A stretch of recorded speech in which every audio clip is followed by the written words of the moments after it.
Hello, join me as I dive into Psalm 58 and uncover the fierce cry for justice that David expresses. His psalm is more than a prayer, it's a passionate plea for divine intervention in the face of corruption and deceit. Written during a time of great turmoil, it gives us a glimpse into the heart of a leader deeply troubled by injustice. See, Psalm 58 is David's unfiltered outcry against the ruling elite who, instead of upholding the law, exploit the vulnerable for their gain. Leaders are meant to protect and serve, yet in David's society, they've twisted their authority to oppress. These are systematic injustices. The guilty walk free while the innocent suffer. This corruption provokes David's cry for justice to roll down like a mighty river, cleansing the land of wickedness. David's frustration is visible. He's not just lamenting ordinary wrongdoing, but calling out those in power for their exploitation and deceit. Their lies and manipulations create a toxic culture where truth is silenced. And David's cries, they are not born out of revenge, but are yearning for righteousness. He demands that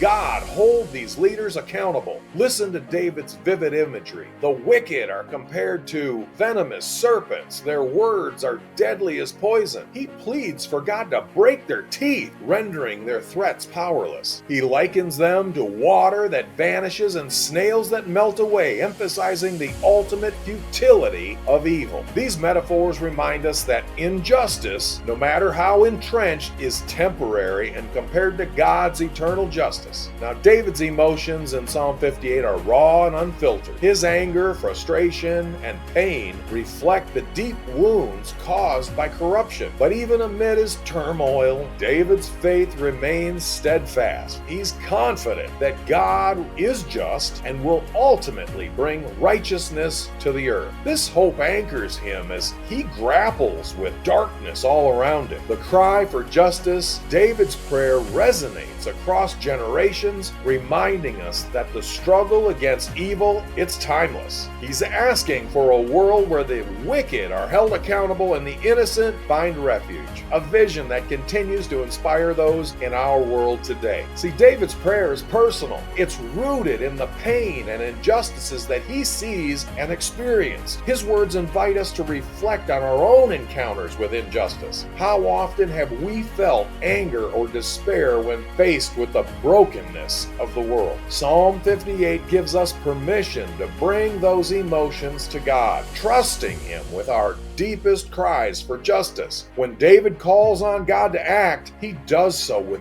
boldness and passion. His urgent and insistent asking God to rise as the ultimate judge and confront evil with strength. This challenges us to approach God with the same confidence, trusting His power to set things right. Now, Psalm 58 reminds us that it is not just about punishment, it's about restoration. David's vision of justice goes beyond retribution to a world transformed by God's righteousness. It's a world where the oppressed are lifted, truth is restored, and God's kingdom is fully realized. This psalm's message remains relevant today. We still live in a world where corruption and deceit go unpunished, where the powerful exploit the weak and justice feels elusive. Assures us that God hears our cries. His justice may not align with human timelines. It is certain and unstoppable. As followers of Christ, Psalm 58 calls us to align ourselves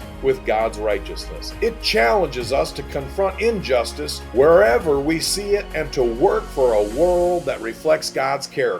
At the same time, it encourages us to trust in God's ultimate justice, knowing that our efforts are part of His greater plan. Let's reflect on the vivid imagery of this psalm. Venomous snakes, broken teeth, melting snails. These symbols remind us that no matter how powerful evil seems, it cannot withstand God's judgment. Psalm 58 assures us that wickedness will not have the final word. God's justice will prevail. As we close, let this psalm inspire us to live as agents of justice and hope. Let it remind us to cry out to God boldly and trust His righteousness. Together, let's work and pray for a world where justice truly rolls down like a mighty river. What are your thoughts on justice? Share them in the comments below. If this reflection resonated with you, don't forget to like, subscribe, share for more insights into the powerful messages of the Psalms. Thanks for watching, and I'll see you in the next video. God bless you,